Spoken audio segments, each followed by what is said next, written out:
আব্বা।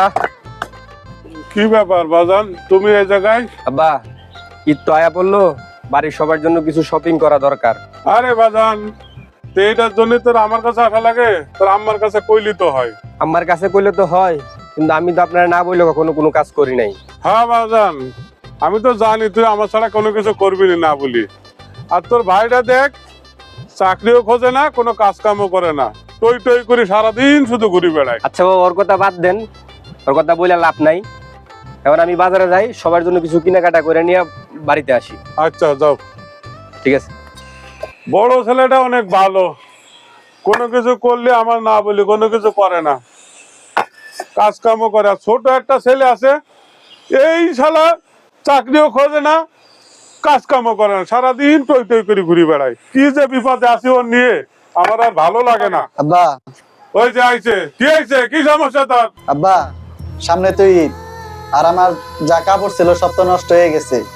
আর ঈদের মধ্যে সবাই তো নতুন কাপড় পরবে, আমার যদি কিছু টাকা দিতেন তাহলে আমি একটা পাঞ্জাবি কিনতাম। হ্যাঁ নবাব দাদা, কাজ কাম করে না, সারাদিন টই টই করে ঘুরে বেড়াও, আবার নতুন জামা। আমি তোমার টাকা পয়সা দিতে না, মানে টাকা কামাই করিয়ে নিয়ে আমার কাছে এক বস্তা তুই চাও, তাই আমি তোমার দেবো না? আমি টাকা দিতে হবে না, আমার কাছে টাকা নাই, যা আছে ওই দোলা তালি দিয়ে চলো গা। এখন আর নতুন কোনো জামা কাপড় কেনার টাকা হবে না। আব্বা, ভাইরে তো টাকা পয়সা দিলেন, তাহলে আমারে কয়টা টাকা দিলে কি সমস্যা?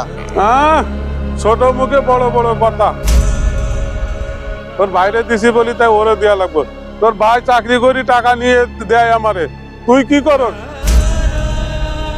তুই তো চাকরিও করস না, একটু কাজ কামও করস না বাড়ির দিকে। আব্বা, আমি তো চাকরির জন্য চেষ্টা করতেছি, চাকরি যদি না হয় আমি কি করব? হ্যাঁ, দেশে হাজার হাজার মানুষের চাকরি হইতেছে, আরো তোমার চাকরি হয় না। চাকরি না হয় গোলায় দড়ি যে মর্গা। আমি কোনো টাকা পয়সা দিতে পারবো না, যা ওদিক যা, আমি এখন কাজ করতেছে, কাজে ঝামেলা করিস যা। আলা নবাব দাদা, সারাদিন টই টই করে ঘুরি বেড়াই, কোনো কাজ কাম করে না, চাকরি কয়বিগো খোঁজে না, অন্য আমি মহাবিপদে পড়লাম। আমাদের সমাজে এরকম বেকার যুবক অনেকেই রয়েছে, যারা লেখাপড়া জানা সত্ত্বেও এখনও একটা চাকরির ব্যবস্থা করতে পারে নাই। নিজের সম্মানবোধ রক্ষার ক্ষেত্রে কারো কাছে কিছু চাইতেও পারে না। আসুন আমরা তাদের পাশে দাঁড়াই, তাদের সহযোগিতা করি।